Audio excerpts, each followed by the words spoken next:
വിശക്കുന്നുണ്ടെങ്കിൽ വല്ലതും ഉണ്ടാക്കി കഴിക്കണം. വിശക്കുന്നു എന്നാണ് എഴുതി വെച്ചേക്കുന്നത്. നിനക്ക് കയ്യും കാലും ഉണ്ടോ? വിരലുകളുണ്ടോ? കയ്യുണ്ടോ? വീട്ടിലെന്തെങ്കിലും ഇത്തിരിയെങ്കിലും ഒരു നാഴി അരിയെങ്കിലും ഉണ്ടോ? പോയി കഞ്ഞി വെച്ച് കുടിക്കും. എൻ്റെ അടുത്ത് ഇറക്കാൻ വന്നു. ഓട് പൊക്കോ.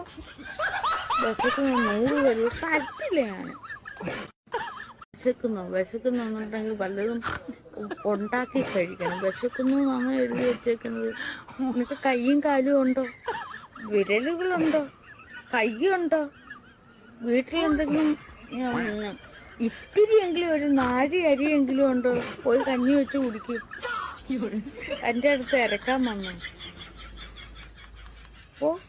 ഓട് പൊക്കോ. വിശക്കുന്നു 100 പേര് തരത്തില്ല. ഞാൻ